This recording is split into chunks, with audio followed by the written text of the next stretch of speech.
Hi, I'm Cal Anderson. Welcome to the Weekly Wrap, where we talk about news nuggets mined from the previous week's news.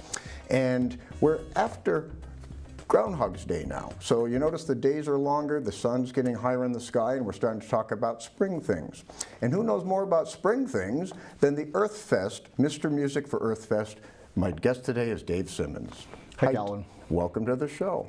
Thank you. So give us a little background about where you are in Lynn Arts in general, and what's going on. And I know you're a singer-songwriter, but you're involved with so many things. So tell us briefly what you do for Lynn in Arts. Let's see. What do? I don't know what I do. I guess I'm a facilitator. You know, all these different events going on. I like to get involved and help them to run smoothly. Yeah, I know that every time I see something going on in the General Arts District, you're there running around taking care of the sound, a lot of the equipment, but also you book a lot of the talent. Yeah, not every time. Yeah, but I've made a few phone calls, and Dave's always said, I got some people for you, and there we are. So do you perform alone or with a group? Or I mean, I perform solo. Sometimes I perform in a duo with Kirsten Manville. Our duo is called Kirsten and Dave, and we've been playing together for like, I don't know, 12, 14 years, something like that. And, you know, I mean, pickup band is okay too, you know. If somebody says, Dave, we need a band, I just make a couple phone calls and there you are. Cool. Not a problem. I know I've got most of your CDs in my mix, so I've put it on shuffle. Every 20th song or so, I hear a Christmas carol from your Christmas album, which is kind of a nice little touch. You listen to those all year round, huh? Yes. I love that Hard Candy Christmas.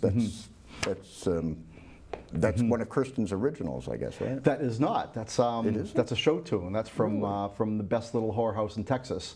And Dolly Parton actually did it. You know, I've seen the movie, but all I remember is danced a little sidestep in the movie with the late Charles Durning, light on his feet, playing the governor, dancing the little sidestep in the halls of, I guess it was the Texas State House. And who knew that that guy could be so light on his feet?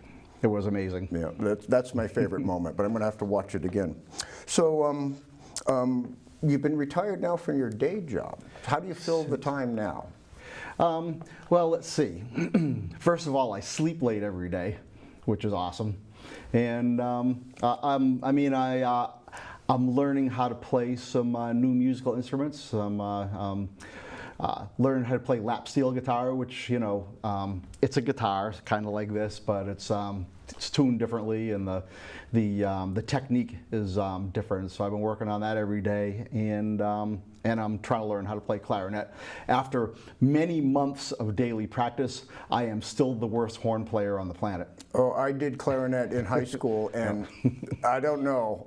I kept breaking the reeds and squawking, and I says, enough. I know my.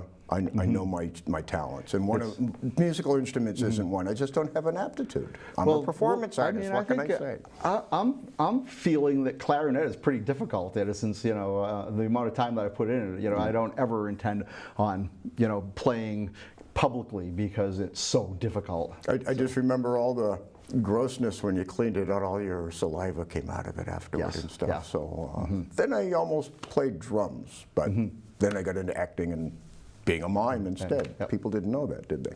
So we got a couple of little things to talk about. Well, for one thing, this is the Mardi Gras edition. So did you give anything up for Lent, by the way? Is that religiously appropriate for you? I gave up Lent for Lent. Well, okay. So. Yeah, no, I didn't. I you know, barely noticed that Lent started, actually. All right. Well, I guess it starts with Fat Tuesday, and that's when they do the things in New Orleans, etc. So we've got a little festooning going on here. The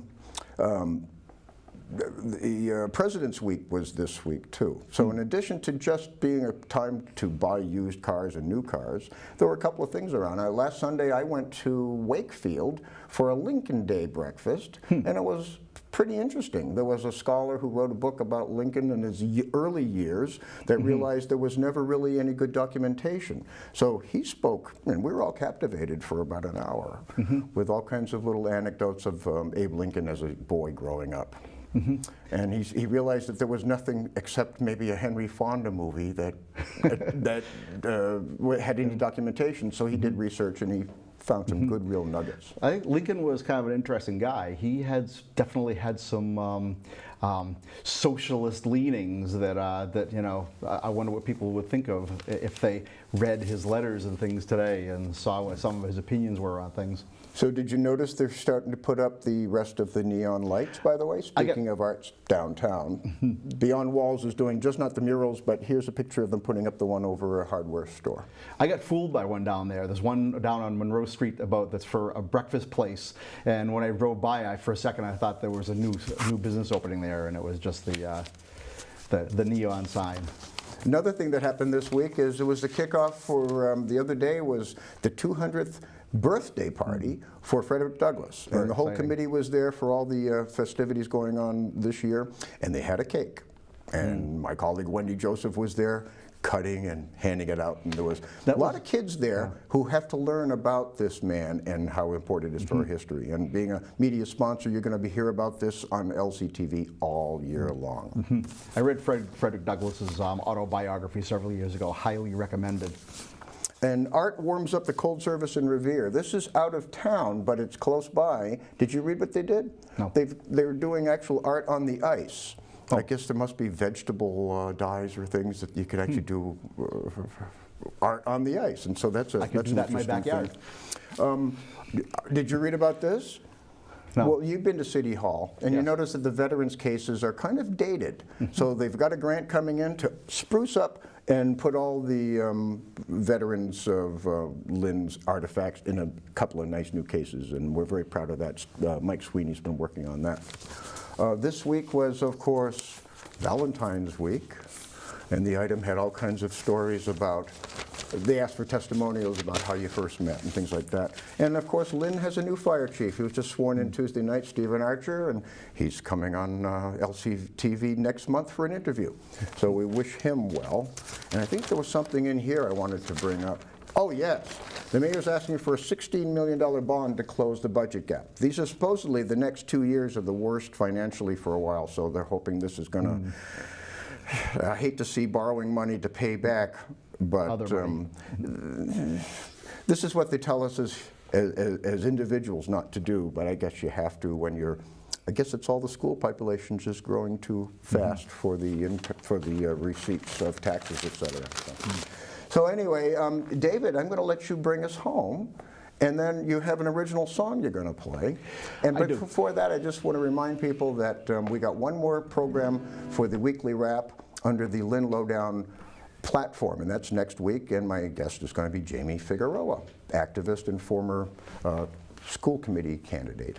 So after that, in March, we're going to be debuting Cal's World. Now, it's going to be a half-an-hour program, kind of variety, a little bit of arts entertainment, heavy on local, and now North Shore, NOBO, the north of Boston region. So we're going to be debuting that. It's going to be every other week, and it's going to be replacing the Lynn Lowdown and the weekly wrap. LCTV is expanding. They're letting more and more individual members take on their autonomous programs. So the Lynn Lowdown was a good experiment to get people's feet wet.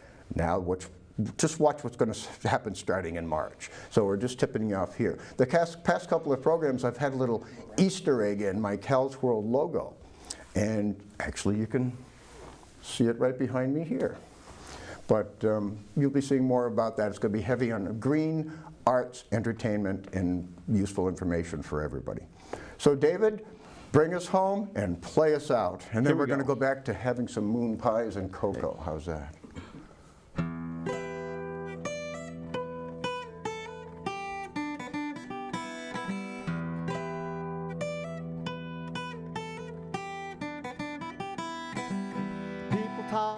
Say what they think what they say, matters to me. They think it matters who's right or wrong, all the stuff in their head, they think that it's real. Be a bottle smashed in the road, see the glitter break the code.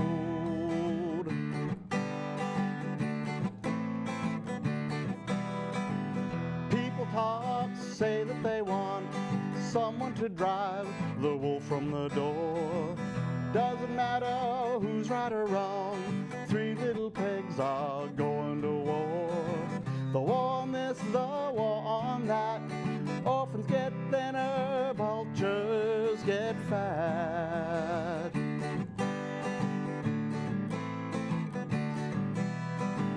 The war on this, the war on that. Orphans get thinner, vultures get fat.